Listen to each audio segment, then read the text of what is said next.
he made during the hearing.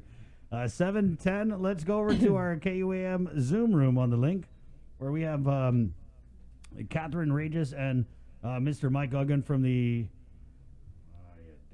Hold on. Farmers? Yes, they're definitely farmers. The Farmers Co-op of Association of Guam. Now, Kat is the secretary, and Michael is the president. So, good morning, and thank you for joining us.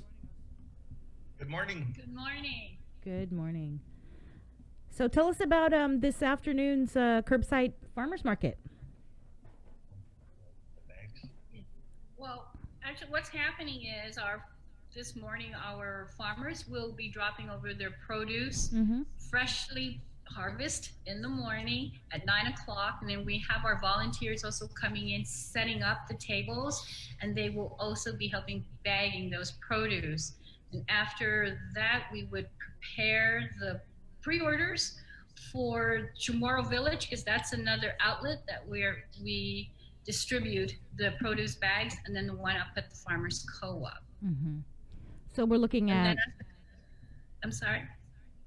What produce are we looking at? Because I'm reading here cucumber, eggplant.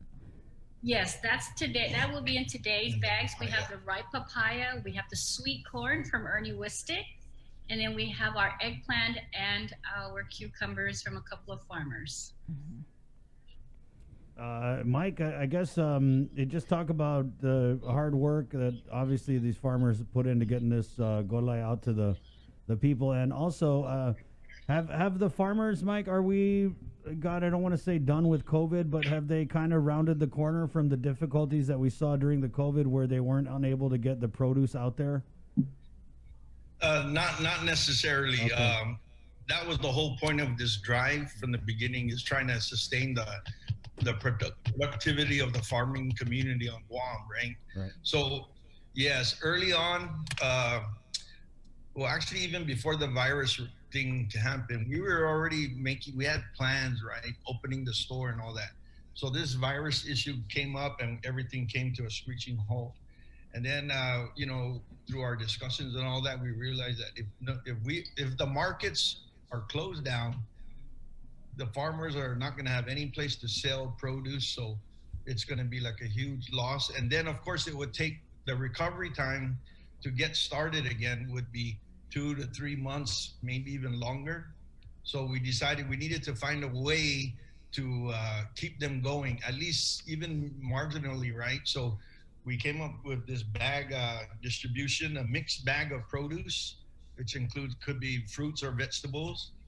And then we just started working on that. Our partner with UOG's Agriculture Extension, Dr. Bob Barber and Jesse Bamba, stepped in, and Dr. Kwan, and we came up with this plan to do this bag distribution. And we worked so hard trying to get the right pricing from the farmer, to purchase it from the farmer, and then trying to meet the right costs as we distribute it out to the community, right? And then, we're providing the produce directly to the families of Guam. That was a big part of this thing.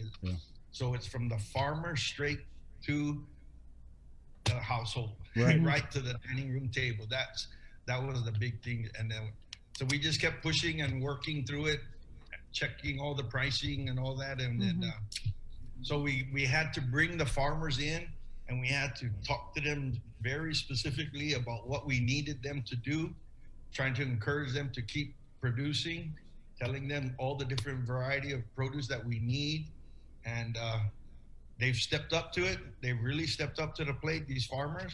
They're so happy. They come there and they drop their produce, and they're so happy that they have a place to unload their produce and continue to feed their family as well as feeding the island. Right, Mike, and I know that what led to this new kind of accessibility for local customers to be able to get the local produce. I know it was because of the COVID, right? So you guys were just facing these tremendous challenges, and you needed to improvise your game plan to get the produce out, like you said, directly to the people. But I think this is a silver lining. I think it's a silver lining, and I think this is something that we should be doing just going forward, COVID, no COVID, even after the vaccine. Just provide the people with these opportunities to just directly, right? You hit it right on the spot. That's exactly what you did. Because early on in the last several years, trying to work with the farmers and all that, it was a little bit difficult, trying to get them to trust us because of the past histories in the previous co-ops and stuff. There was a lot of mistrust, right? Mm-hmm. So doing this, we encouraging them to keep growing and delivering it to us directly and all that. We really built this big trust with our farmers, and that was the first component of this whole thing. Without that trust, this whole thing wouldn't work, and it wouldn't led to where we're going right now, which is we're continuing this. We're going to open our store in the next few months, and I believe we might have some bigger contract to supply. We're hoping to break into the government of Guam's vast food operations that they have in the schools, public health, and other areas like that in the government, which those things were our customers in the past, but due to regulations with the USDA, I believe it was, and other things, that it made it so hard to get into those schools. Right. And other government agencies, but we're working right now trying to get in there, right? Get returned back to that, because that was a big part of our customer base. Right. And go ahead. Go ahead. I was going to say, you mentioned USDA. Has there been any federal CARES Act program funding opportunities, grants, or anything like that available to farmers? Yes, we do. With USDA, we also have the CSNAP, where the farmers would go in and they will be paid for their losses. This is up at FSA Farm Services Agency. They're located up at the airport. I think that old side of airport. Yeah. They're up in Tijan, yes. And so we encourage all the farmers to please submit your application. They are so willing to help the farmers. So if you're a farmer out there, listen up and please go see Jamie Weekly at Farmer Services Agency. Mike, we had a comment here. Do we have any program to register as farmers to get involved in your co-op? So how do people sign up and become members of the co-op? Yes, I'm glad you mentioned that. So before this whole thing started, we had 40 farmers. And now we're way above 60. We have 60 new farmers currently within our listing. So that shows the amount of trust and the capacity that we've built up already. So it's we have our own farmers application, and we have it on our website, right?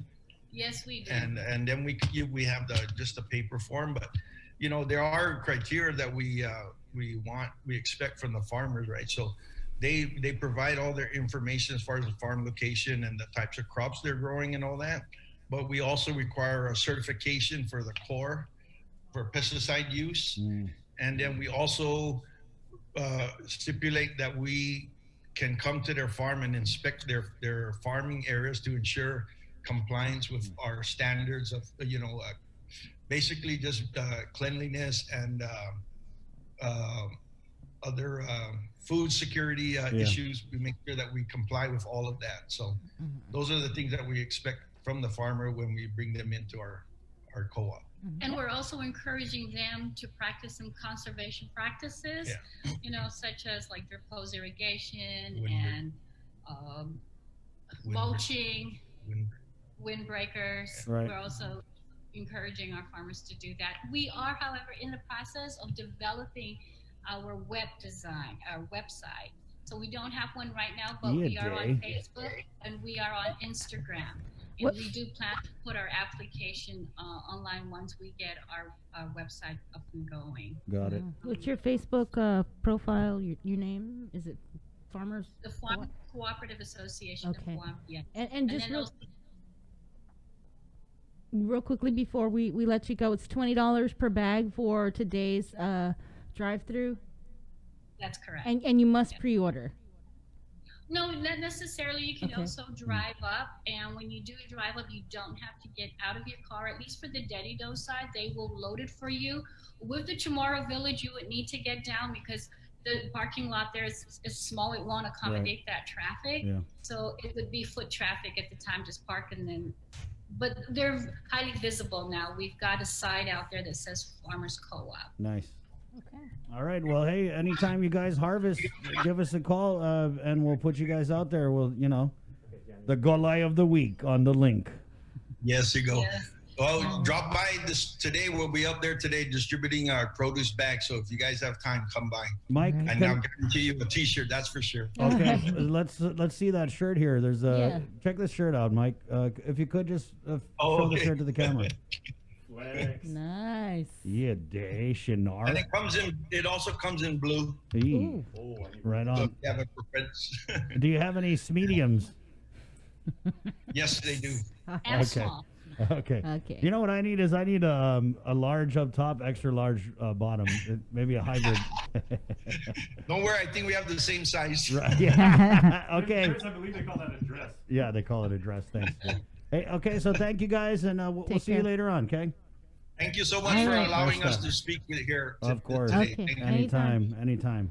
All right, that's the Curbside Wash your Farmers hands. Market. That's today, 2 to 5 p.m. Dedido Farmers Market location and or the Chamorro Village. You can pre-order by emailing